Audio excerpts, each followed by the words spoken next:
Welcome to TV9 exclusive. దేవతల సైన్యాధిపతి కుమారస్వామి జననం ఇంకా జరగని కాలం అది. రాక్షసులు దేవతలపై దండెత్తుతూ ఉండడంతో ఒక సైన్యాధ్యక్షుడు కావాల్సి వచ్చింది వారికి. ఆ టైంలో అసురులతో యుద్ధం చేయగల బల పరాక్రమవంతుడు ఒక్కడే కనిపించాడు. ఆయనే ముచుకుందుడు. దేవతలు ముచుకుందుడిని స్వర్గానికి తీసుకువెళ్ళి సర్వసైన్యాధ్యక్షుడిని చేసి యుద్ధాన్ని ప్రారంభించారు. కొన్నేళ్లు గడిచాయి. దేవతలు గెలిచారు. ముచుకుందుడు స్వర్గం నుంచి భూమిపై ఉన్న తన రాజ్యానికి వెళ్ళాలనుకున్నప్పటికీ అప్పటికే కొన్ని యుగాలు గడిచిపోయాయి. తన రాజ్యం, తన ప్రజలు, తన కుటుంబం లేని చోట తానెందుకు అనుకున్నాడు. కానీ భవిష్యత్తులో ముచుకుందుడి అవసరం ఏంటో దేవతలకు తెలుసు. ఆ సమయం వచ్చేంత వరకు ముచుకుందుడు జీవించి ఉండాల్సిందే. అందుకే రాజ్యాన్ని ఎలాగూ తిరిగి అప్పగించలేం కాబట్టి ఇంకేదైనా వరం కోరుకోమన్నారు. కొన్నేళ్ల పాటు యుద్ధం చేశాను కాబట్టి ఎవ్వరూ ఆటంకపరచని విధంగా నిద్ర కావాలి అని వరం అడిగాడు. అలా ముచుకుందుడు భూమి మీదకు వచ్చి ఒక కొండ గుహలో నిద్రించాడు. ద్వాపర యుగం రానే వచ్చింది.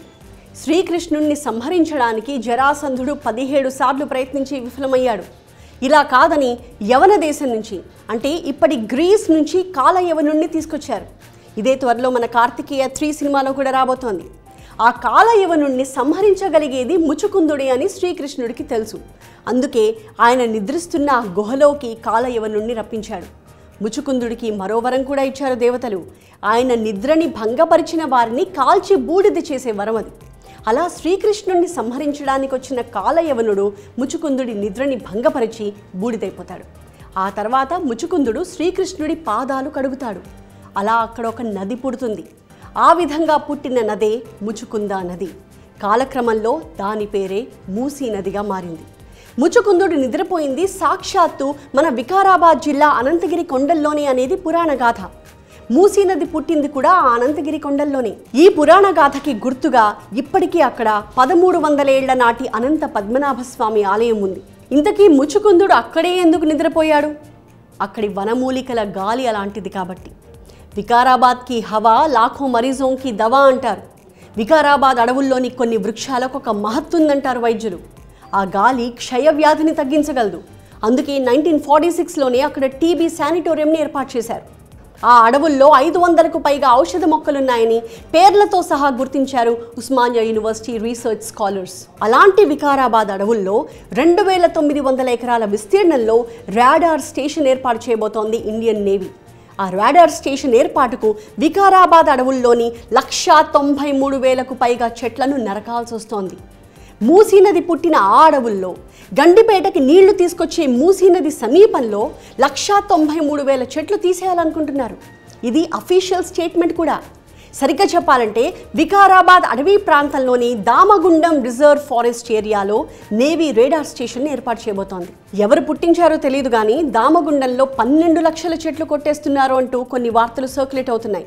కానీ ఎన్ని చెట్లు కొట్టేయాల్సి వస్తుందో చూడ్డానికని ఫారెస్ట్ అడ్వైజరీ అథారిటీ ఒక్కొక్క చెట్టుని లెక్క పెట్టుకుంటూ వెళ్ళింది. ఒకటి అటు ఒకటి ఇటు కూడా కాకుండా, అంటే అప్రాక్సిమేట్గా కూడా కాదు, ఎగ్జాక్ట్గా 1,93,562 చెట్లు తీసేయాల్సి వస్తుంది అంటూ తెలంగాణ అటవీ సంరక్షణ ప్రధానాధికారి రాకేష్ మోహన్ అఫీషియల్ స్టేట్మెంట్ ఇచ్చారు. ఈ 193,000 పైచిలుకు చెట్లలో కొన్ని తగ్గించడానికి మ్యాక్సిమం ప్రయత్నిస్తాను తప్ప అదనంగా ఒక్క చెట్టును కూడా నరికేసే పరిస్థితి ఉండదు అని కూడా క్లియర్గా చెప్తున్నారు. సరే, ఈ 193,000 చెట్ల నరికివేత కూడా తక్కువేం కాదుగా. అందులోనూ హైదరాబాద్కి కేవలం 70 కిలోమీటర్ల దూరంలో ఉన్న అడవి ఇది. వికారాబాద్ జిల్లాలో దాదాపు 7,000 ఎకరాల్లో దట్టమైన అడవులున్నాయి. అందులో అనంతగిరి హిల్స్ అడవులు కాకుండా దామగుండం రిజర్వ్ ఫారెస్ట్ విస్తీర్ణం 3,261 ఎకరాలు. ఇందులో నుంచి 2,900 ఎకరాలు నేవీ ప్రాజెక్ట్ కోసం కేటాయించారు. 2,900 ఎకరాల్లో 193,000 చెట్లను నరికేస్తే అది హైదరాబాద్పై ఎఫెక్ట్ చూపించదా? అసలే సిటీలో పొల్యూషన్ ఏ స్థాయిలో ఉందో చెప్పక్కర్లేదు. ఒక విధంగా వికారాబాద్ అడవులను హైదరాబాద్కి ఊపిరితిత్తులుగా చెప్తారు. హైదరాబాద్కి స్వచ్ఛమైన గాలిని అందించి ఆక్సిజన్ సిలిండర్స్గా అభివర్ణిస్తారు. హైదరాబాద్ పొల్యూషన్ని ఫిల్టర్ చేస్తూ ఎప్పటికప్పుడు స్వచ్ఛమైన వనమూలికలతో కూడిన గాలిని వికారాబాద్ అడవులు మనకిస్తున్నాయని చెప్తున్నారు. అంతేకాదు, ఈ అడవులను ఆనుకుని, ఈ అడవుల్ని నమ్ముకుని దాదాపు 20 గ్రామాల ప్రజలున్నారు. ఎన్నో వైవిధ్యమైన వృక్షాలు, ఆయుర్వేద ఔషధ గుణాలున్న చెట్లు, వేల సంఖ్యలో వన్యప్రాణులు, వీటన్నిటినీ ఈ ఒక్క రాడార్ స్టేషన్ డిస్టర్బ్ చేసేస్తుంది అంటున్నారు కొందరు పర్యావరణవేత్తలు. నేవీ రాడార్ ప్రాజెక్ట్ కారణంగా రేడియేషన్ ఎఫెక్ట్ ఉంటుందేమోనన్న భయాలు అనుమానాలు సహజంగానే అక్కడున్న వాళ్ళలో ఉంటాయి. ఈ అడవిలో ఈ నేవీ రాడార్ అనేది ఇక్కడ నుంచి క్యాన్సిల్ చేయాలి. ఇది అమెరికాలో ఉంటున్నదంట, అక్కడ ఏదో ఇబ్బంది అయ్యి ఇక్కడ వేసిండ్రని చెప్పి వార్తలలో విన్నాం మేము. అందుకని ఇక్కడ ఏకుంటే పబ్లిక్ను రక్షించిన వాళ్ళు అవుతారు, లేకపోతే ప్రభుత్వమే బాధ్యత వహించవలసి వస్తుంది. ఏమి సార్ రావద్దని మేము డిమాండ్ చేస్తున్నాం. మాకు పశువులకు మంచిగా ఉండదు, మనుషులకు మంచిగా ఉండదు, అంత కాలుష్యమని అంటున్నాం సార్. రావద్దు. పైగా ఈ దామగుండం రిజర్వ్ ఫారెస్ట్లో పురాతన రామలింగేశ్వర స్వామి ఆలయం ఉంది. అక్కడి ఆలయ కోనేటికి ఎంతో మహత్వం ఉందని నమ్ముతారు. దామగుండంలో మునిగితే యమగండం తప్పుతుంది అన్నది భక్తుల విశ్వాసం కూడా. చుట్టుపక్కల అడవుల నుంచి వచ్చే స్వచ్ఛమైన గాలి, నీరు కారణంగా, ఎన్నో ఔషధ గుణాలున్న నీరు ఈ కోనేరులో కలవడం కారణంగా అక్కడ స్నానం చేస్తే రోగాలన్నీ తగ్గిపోతాయని నమ్ముతారు. అందుకే ఏటా పెద్ద ఉత్సవమే జరుగుతుంది అక్కడ. నేవీ రాడార్ స్టేషన్ ఏర్పాటుతో ఈ ఆలయానికి ప్రమాదం ఏర్పడుతుందేమోననేది భక్తుల్లో నెలకొన్న ఆందోళన. పైగా రాడార్ స్టేషన్ ఏర్పాటయ్యాక ఏడాదికి ఒక్కసారి మాత్రమే ఆలయ ప్రవేశానికి అనుమతిస్తారన్న పుకారు కూడా బాగా వినిపిస్తోంది. మెయిన్ రామలింగేశ్వర స్వామి టెంపుల్ అయితే ప్రత్యేకత ఈ దామగుండం అడవికి ఉపయోగించింది అయితే ఇది 100%. కాబట్టి ఇది రాకపోవడమే మంచిది. ఈ ఉన్న భూమి పోయిన తర్వాత తిరిగి రావడం అనేది ఉండదు, కాబట్టి రేడార్ రాకపోవడమే మంచిది. సరే, పుకార్లు సహజం. సరైన సమాధానం వచ్చేంత వరకు వాళ్ళు తిరుగుతూనే ఉంటాయి. మరి వాస్తవం ఏంటి? నిజంగానే రామలింగేశ్వర స్వామి ఆలయ ప్రవేశానికి పరిమితులు, నిబంధనలు ఉంటాయా? రేడియేషన్ ఎఫెక్ట్ కారణంగా చర్మ వ్యాధులు, ఆల్జీమర్స్, క్యాన్సర్, అబార్షన్స్ లాంటివి జరుగుతాయా? వీటికి సమాధానాలేవి? ఎస్, వీటన్నిటికీ ఆన్సర్స్ విత్ ప్రూఫ్స్ ఇస్తామని చెప్తున్నారు నేవీ అధికారులు. ఇక్కడ మనం గమనించాల్సింది, ఫస్ట్ ఆఫ్ ఆల్ 2900 ఎకరాల్లోని చెట్లను నరకట్లేదు. అందులోని 48% విస్తీర్ణంలో మాత్రమే రాడార్ స్టేషన్ ఏర్పాటు చేస్తున్నారు. సో రఫ్గా క్యాల్కులేట్ చేస్తే మొత్తం 3000 ఎకరాలు ఉన్నాయనుకుంటే అందులో 1500 ఎకరాల కంటే తక్కువ స్థలంలోనే ఈ నేవీ రాడార్ ప్రాజెక్ట్ పెడతారు. సో లెక్కగట్టి చెప్పాలంటే దాదాపుగా 1400 ఎకరాలు. అంటే మిగతా 1500 ఎకరాలను కనీసం టచ్ కూడా చేయరు. ఉపయోగించుకుంటున్న ఈ 1400 ఎకరాల్లో కూడా మొత్తం చెట్లను నరికేయట్లేదు. ఎక్కడెక్కడ రాడార్ టవర్లు వస్తాయో అక్కడ మాత్రమే చెట్లను తీసేస్తామని చెప్తున్నారు నేవీ అధికారులు. ఇక సిబ్బందికి కావాల్సిన క్వార్టర్స్, ఒక నేవీ స్కూల్, ఒక నేవీ హాస్పిటల్, దుకాణాలు గట్రా ఏర్పాటు చేయడానికి చెట్ల తొలగింపు ఉంటుంది అంటున్నారు. ఎంతైనా 193,000 చెట్లు నరకడం అంటే తక్కువేం కాదు కదా. ఎంత ఆక్సిజన్ కోల్పోతున్నట్టు. అందుకే నరికివేయాలనుకుంటున్న 193,000 చెట్ల స్థానంలో వాటిని కంపెన్సేట్ చేస్తూ 17,55,070 చెట్లను నాటుతామని చెప్తున్నారు నేవీ అధికారులు. అది కూడా ఇక్కడెక్కడో కాదు, రంగారెడ్డి, వికారాబాద్ జిల్లాల అటవీ ప్రాంతాల్లో ఎక్కడైతే ఖాళీగా ఉన్న ప్లేసెస్ ఉన్నాయో అలాంటివి ఐడెంటిఫై చేసి 2,348 హెక్టార్లలో 17 లక్షల మొక్కలు నాటుతామని చెప్పి హామీ ఇస్తున్నారు. అది కూడా ఎప్పుడో కాదు, రాడార్ సెంటర్ ఏర్పాటైన 3 ఏళ్ల లోపే ఇది పూర్తి చేస్తామని చెప్తున్నారు. స్వయంగా తెలంగాణ అటవీ శాఖే ఈ స్టేట్మెంట్ ఇచ్చింది. తెలంగాణలో చేపట్టిన హరితహారం గ్రాండ్ సక్సెస్, అందులో నో డౌట్. ప్రపంచవ్యాప్తంగా అడవులు తగ్గిపోతూ ఉంటే తెలంగాణలో మాత్రం అడవులు పెరిగాయి అన్నది రిపోర్ట్. ఆ ఘనత తెలంగాణ అటవీ శాఖకే దక్కుతుంది. సో నరికివేయాలనుకుంటున్న 193,000 చెట్ల స్థానంలో 17,55,000 మొక్కలు నాటుతామంటే నమ్మకం పెట్టుకోవచ్చు అన్నది సగటు తెలంగాణ ప్రజల అభిప్రాయం. ఇక దామగుండంలో ఉన్న రామలింగేశ్వర స్వామి ఆలయం సంగతి ఏంటి? ఎవరు చెప్పారో, ఎలా పుట్టిందో కానీ ఆలయ ప్రవేశానికి ఎప్పుడూ నిబంధనలు ఉండబోవు అని హామీ ఇస్తున్నారు అధికారులు. ఆలయం, ఆ కోనేరు, దర్శనాలు, ఆ పవిత్రత అన్నీ అలానే కొనసాగుతాయని చెప్తున్నారు.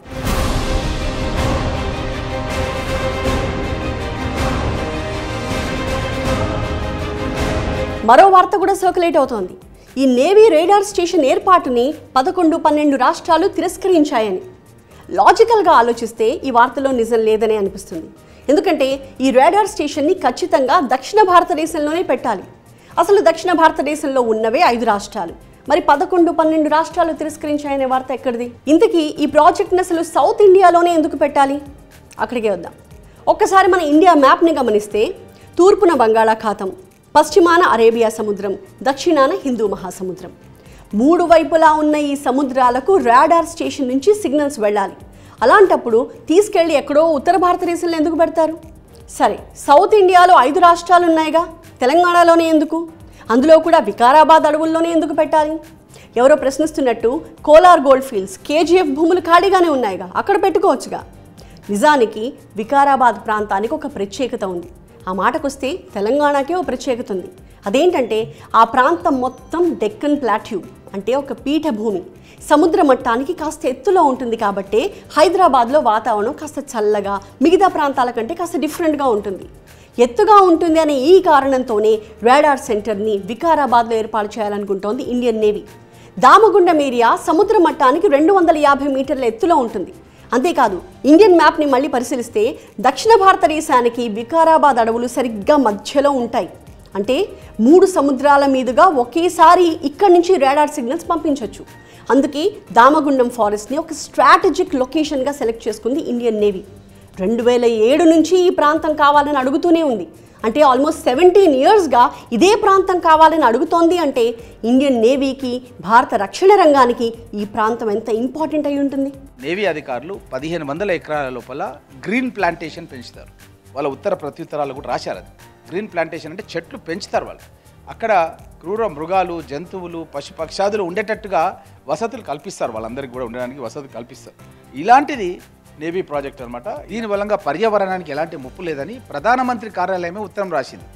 దేశపాండే అనే ఒక మురళీధర్రావు దేశపాండే అనే ఒక సోషల్ యాక్టివిస్ట్ ఒక ఉత్తరం రాస్తే ఇది ఉత్తరం దేశపాండే ప్రైమ్ మినిస్టర్ కార్యాలయం సంబంధించింది. ఇది ఈ రిప్లై లోపల చెప్పారు వాళ్ళు, ప్రైమ్ మినిస్టర్ కార్యాలయం వాళ్ళు, ఇది దేశ ప్రయోజనాలకు సంబంధించింది, ఇది ఎక్కడ కూడా పర్యావరణానికి ముప్పు లేదు, మీరు ఏదైతే అభియోగాలు మోపారో అది తప్పు అని చెప్పి కూడా ఉత్తరం రాశారు. సరే, ఇందాక నుంచి మనం రాడార్ స్టేషన్ అంటున్నామే కానీ దానివల్ల ఏం జరుగుతుంది, దేనికి ఉపయోగం అనేది మనం చెప్పుకోవట్లేదు. దాని గురించి ఇప్పుడు ఫోకస్ చేద్దాం. వెరీ లో ఫ్రీక్వెన్సీ కమ్యూనికేషన్, దీన్నే VLF కమ్యూనికేషన్ అంటారు. దీని ద్వారా సుమారు 2000 కిలోమీటర్ల దూరం వరకు కూడా సిగ్నల్స్ పంపించవచ్చు. ఎక్కడి దాకా అంటే సముద్ర గర్భంలో ఉండే సబ్మెరైన్స్ దాకా పంపించవచ్చు. భారత నావికా దళంలో అత్యంత శక్తివంతమైన జలాంతర్గాములున్నాయి. అవి దేశానికి కాపలా కాస్తూ శత్రు దేశాల కుట్రల్ని ఒక కంట కనిపెడుతూ ఉంటాయి. ఆ సబ్మెరైన్స్కి సిగ్నల్ని పంపించడానికి ఈ వెరీ లో ఫ్రీక్వెన్సీ కమ్యూనికేషన్ ఉపయోగిస్తారు. ఈ సిగ్నల్స్ని కొండలు, పర్వతాలు ఇవేవి కూడా ఆపలేవు. ఉప్పు నీటిలో కూడా అంతే కెపాసిటీతో ప్రయాణించగలవు ఈ సిగ్నల్స్. మరి మనుషులకేం ప్రమాదం లేదా? జనరల్గా మన ఇళ్ల చుట్టూ ఉన్న సెల్ ఫోన్ టవర్స్ హై ఫ్రీక్వెన్సీతో ఉంటాయి. అయినా వాటి పరిధి కూడా 40 నుంచి 50 కిలోమీటర్లు మాత్రమే. కానీ దామగుండంలో పెట్టాలనుకుంటున్నది వెరీ లో ఫ్రీక్వెన్సీ రాడార్స్. దీనివల్ల జరిగే అనర్థం ఆల్మోస్ట్ జీరో. మీరెలా చెప్తున్నారు ఈ విషయాన్ని అని అడగచ్చు. ఇండియన్ నేవీ మీద మనందరికీ నమ్మకం ఉంది కదా. దేశ రక్షణ కోసం 24/7 పనిచేస్తోంది. దేశ రక్షణ అంటే ఈ దేశ ప్రజల రక్షణే కదా. మరి అలాంటి మన ఇండియన్ నేవీ చెబితే మనం నమ్ముతామా, నమ్మమా? ఖచ్చితంగా నమ్ముతాం. ఈ వెరీ లో ఫ్రీక్వెన్సీ సిగ్నల్స్ కారణంగా ఏ ఒక్కరికి ప్రమాదం లేదు అని నేవీ అధికారులు బల్లగుద్ది చెప్తున్నారు. ఆల్రెడీ ఇలాంటి రాడార్ స్టేషనే తమిళనాడులోని తిరునెల్వేలిలో ఉంది. అదే మాదిరి ఇక్కడి ప్రజలకు కానీ, జంతువులకు కానీ, పక్షులకు కానీ, ఆఖరికి చీమకు కూడా హాని కలగదు అని నిర్ధారించుకున్న తర్వాతే రాడార్ సెంటర్ ఏర్పాటుకు అనుమతి ఇచ్చామని చెప్తోంది తెలంగాణ ప్రభుత్వం. అవసరమైతే జర్నలిస్టులను, ప్రజా సంఘాలను, పర్యావరణ సామాజికవేత్తల్ని, దామగుండం అటవీ ప్రాంతంలో ఉండే ఆ ప్రజల్ని కూడా తమిళనాడులోని తిరునెల్వేలికి తీసుకువెళ్ళి అక్కడ అవగాహన కల్పిస్తామని కూడా చెప్తున్నారు. మరి మూసీ నది పరిస్థితి ఏంటి? 193,000 చెట్లు నరికేస్తే ఆ నది అంతరించిపోతుంది కదా. ఆ ఎఫెక్ట్ కారణంగా వర్షాలు పడని పరిస్థితి ఉంటే, ఒకవేళ భారీ వర్షాలు వచ్చేసి వరదని అడ్డుకునే ఆ 193,000 చెట్లు లేకపోతే ఆ వరదంతా హైదరాబాద్ని ముంచెత్తదా? ఇన్ని ప్రశ్నలు మెదులుతున్నాయి అందరిలో. వికారాబాద్ అడవుల్లో పుట్టింది మూసీ నది మాత్రమే కాదు, మొత్తం 5 నదులకు జన్మస్థలం ఈ వికారాబాద్ అడవులు. అలాగని మూసీ దామగుండంలో పుట్టలేదు. పైగా దామగుండం ప్రాంతంలో పడే ఏ ఒక్క వర్షపు చినుకు కూడా మూసీలో కలవదు అని చెప్తున్నారు. మామూలుగా అన్ని నదులు తూర్పు వైపు ప్రవహిస్తే దామగుండంలో ఉండే భౌగోళిక పరిస్థితుల వల్ల ఇక్కడ పశ్చిమం వైపు నీరు ప్రవహిస్తుంది అని చెప్తున్నారు. అంటే దామగుండంలో పడే వర్షాలు, అక్కడ వచ్చే వరదలు మూసీలో కలవవు అనేది నిపుణులు చెప్తున్న మాట. సో అక్కడ రాడార్ స్టేషన్ ఏర్పాటు వల్ల మూసీ నదికి వచ్చే ఇబ్బంది ఏమీ ఉండదని చెప్తున్నారు. నేవల్ రాడార్ స్టేషన్ లో ఫ్రీక్వెన్సీ ప్రపంచంలో చాలా తక్కువనే. ఉత్త లో ఫ్రీక్వెన్సీ కాదు, అల్ట్రా లో ఫ్రీక్వెన్సీ. అంటే ఈ సిగ్నల్స్ చాలా లో ఫ్రీక్వెన్సీ ఉంటాయి, కానీ దూరం ట్రావెల్ చేస్తాయి అన్నమాట. ట్రావెల్ చేసి నీళ్ళ కిందికి కూడా పోతాయి. ఎనిమి సబ్మెరీన్స్ నీళ్ళ కిందికి పోయే బోట్లను కూడా డిటెక్ట్ చేస్తుంది. ఇది ప్రపంచంలో చాలా తక్కువనే. అండ్ ఇది ఇక్కడ చేస్తే ఇక్కడ ఈ ప్రాంతం మన అందాజ సౌత్ ఇండియాలో సెంటర్ మన వికారాబాద్ ఈ ప్రాంతం సెంటర్. ఇది ఇక్కడనే ఉండాలి, ఎందుకంటే 3 సముద్రాలు Indian ocean, bay of Bengal, Arabian సీని మానిటర్ చేయవచ్చు. దేశ భద్రతకు చాలా ఇంపార్టెంట్. మూసీ నది కోతదని నేను వాళ్ళకే చెప్పిన 6 నెలల ముందు, ఎలక్షన్ కన్నా ముందు 6 నెలల ఈ గుడిలో కలిస్తే చెప్పిన, అయ్యా దొరా ఇది మూసీ కోదయ్యా, మొత్తం తెలంగాణలో ఒకటే ఒక నది ఉన్నది, అది కాగ్నా నది.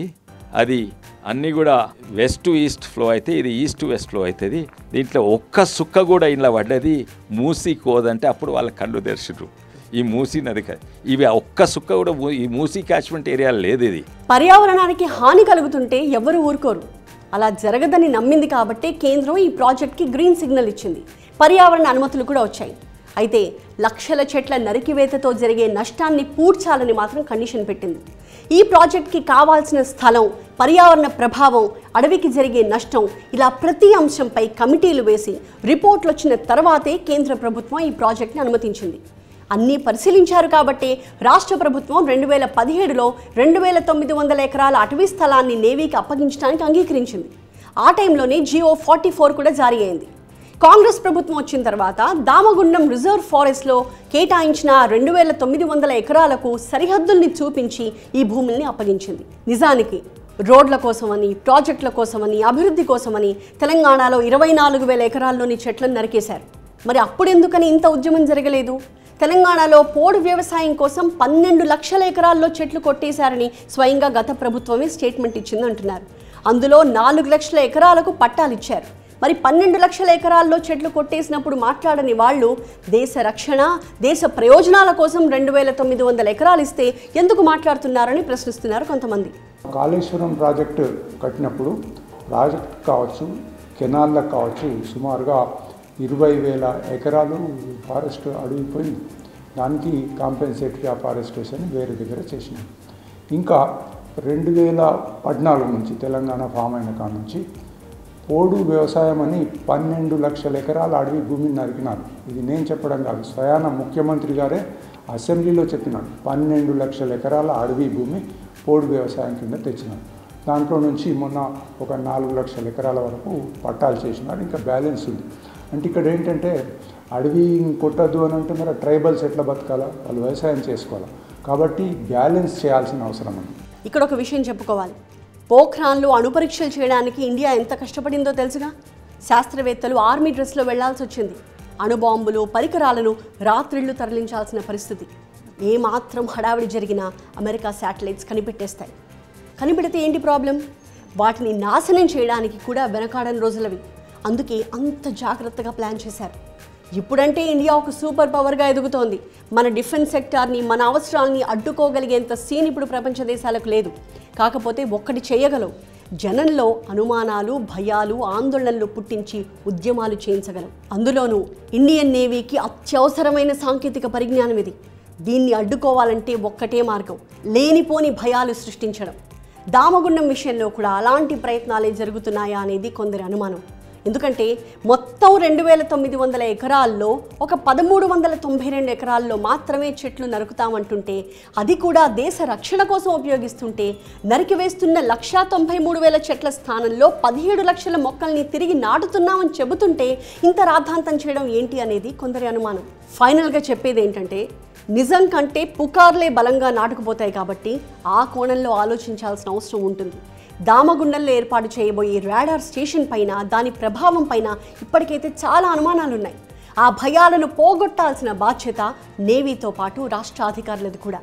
సామాజిక, పర్యావరణవేత్తలు, జర్నలిస్టులు, ప్రజా సంఘాలకు కూడా మరింత వివరంగా అన్ని విషయాలు చెప్పాల్సిన అవసరం అయితే ఉంది. ఇది వాటి TV9 ఎక్స్క్లూజివ్. మరొక ఎక్స్క్లూజివ్ అంశంతో మళ్ళీ కలుద్దాం. చూస్తూనే ఉండండి TV9.